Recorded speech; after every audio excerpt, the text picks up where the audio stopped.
Welcome to the second exercise in the tone exploration series that we are doing in the 100 Days of Practice group.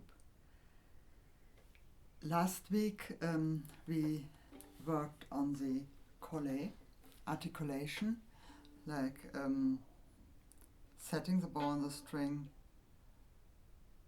being able to pull the string to the left and to the right, and then eventually releasing, for example, pushing and then releasing with a flick of the wrist, or pulling down bow, releasing with a little movement in the wrist and also movement in the upper arm, pulling.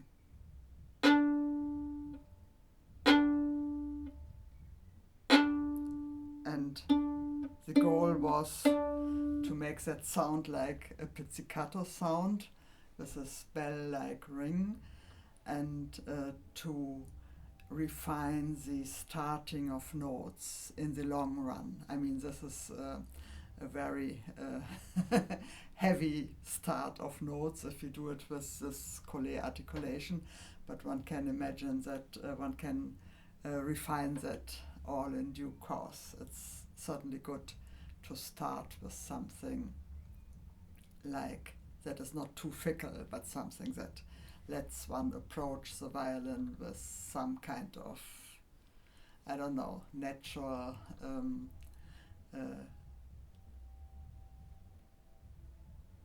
I'm missing the right word, but I think like it's good to have a more pronounced and direct approach before refining it.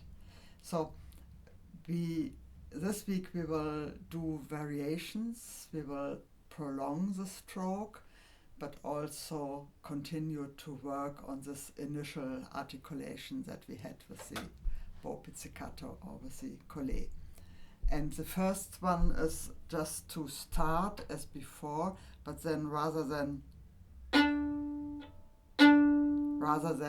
lifting the bow from the string, to let it kind of coast on the string for a very soft and relaxed sound, and also not moving the bow very much, maybe just an inch or two. Like that would be something like this.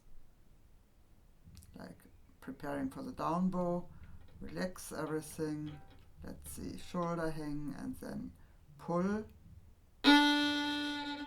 but stay. Then again, relax, catch the string, push it, release with a flick of the wrist, but stay. So it's not like, but it's more like.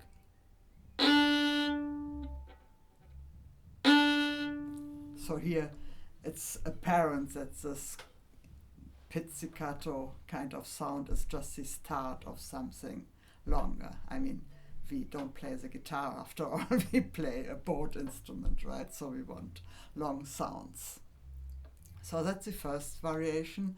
The second is to combine this with several bows in one direction. So start with a down bow, relax everything, pull, and then stop, and from here do a second one.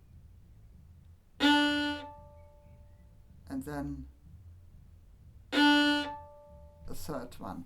So do as many as are comfortable with the amount of bow you want to use. So it's not so useful to do this too far up in the bow. So 2 or 3 or 4, maybe 6, that would be enough. Then do the same in up bow, right? Pushing.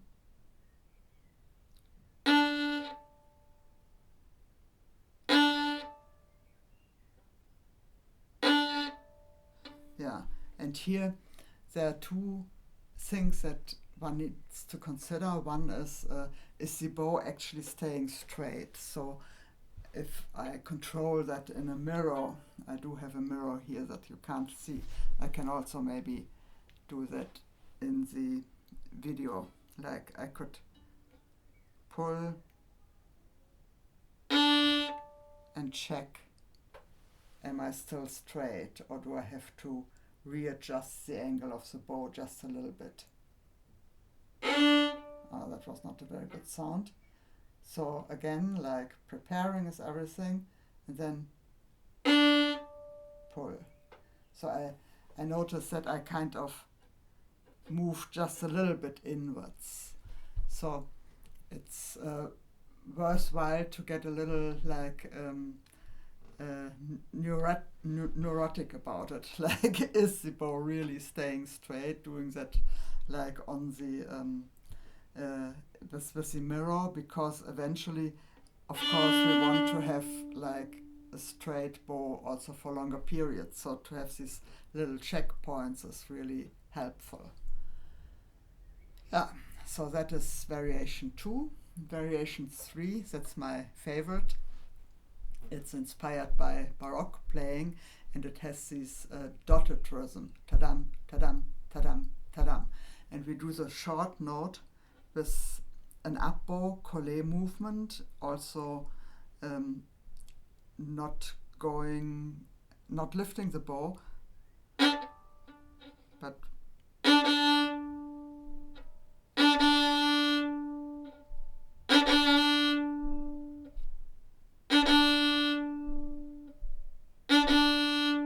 then we do a down bow with a soft and slow coasting phase, again, like we did in the beginning with variation 1, right? So that would be not very good.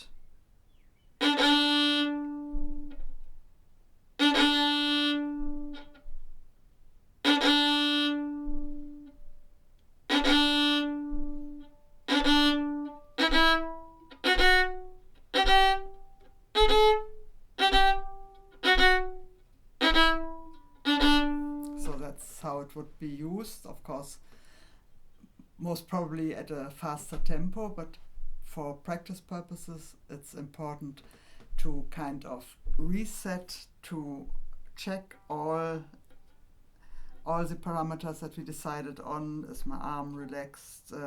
Is my hand in a good position to push or pull?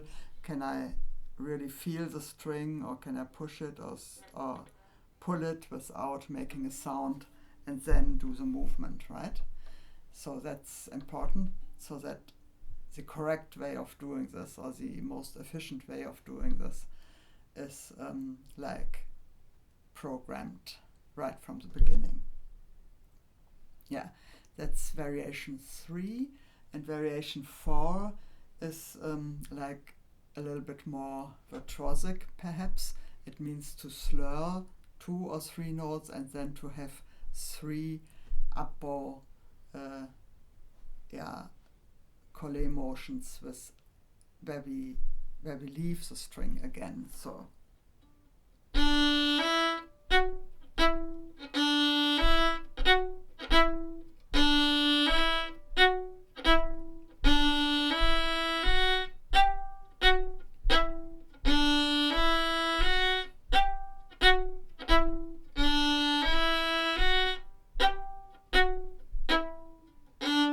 the first of these up bow collés is from the string, and then we lift and return to the string. Stay on the string and lift, flick from here. Set again. Into the air, set again. Flick. Into the air, set again, and then flick. And one can start the down bow also with a collé articulation. Yeah, so that would be like useful in more classical playing, but also in virtuosic playing. But it's actually it sounds maybe more impressive, but I think it's easier to do than the variation 2, where we had just where we stayed on the string all the time. And I forgot to say something. I think in variation 2, like if we do like a down bow, collé, then we have this different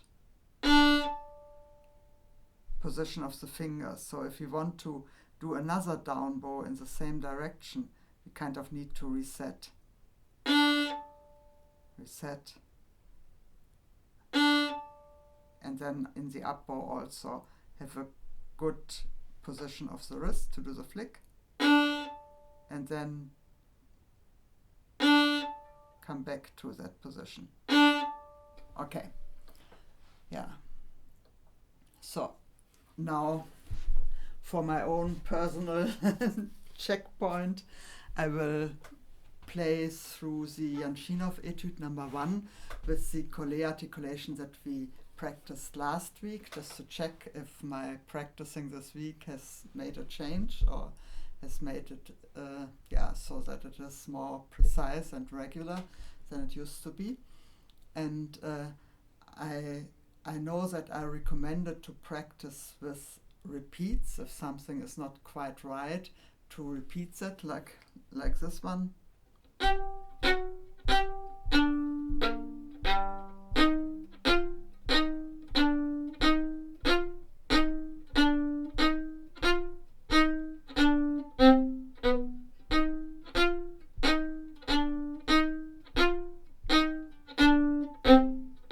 So for some reason the second time I play this E flat,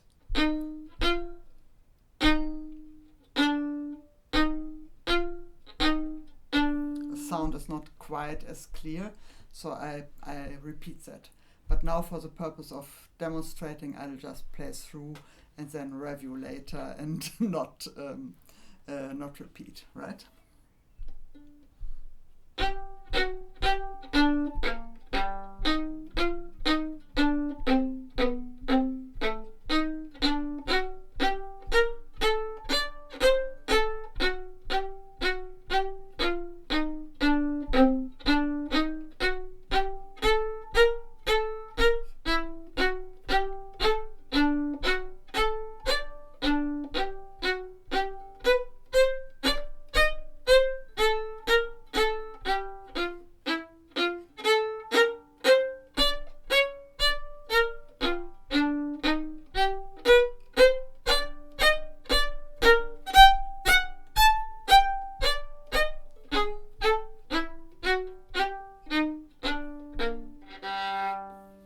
Okay, I leave it with that. That's just the first part.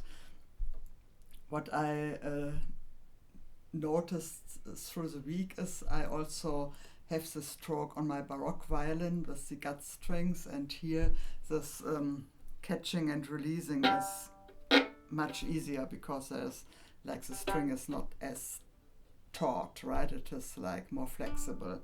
And the other thing is that my teacher wanted me to do the dynamics not by lengthening the stroke, but by having a louder pizzicato, so to speak, like.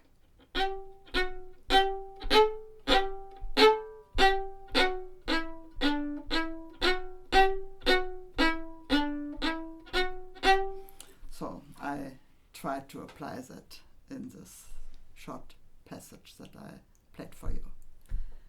Okay, so I hope you have fun exploring these new variations, and let us all know how it goes in the group, and if there are questions or suggestions, then please feel free to comment.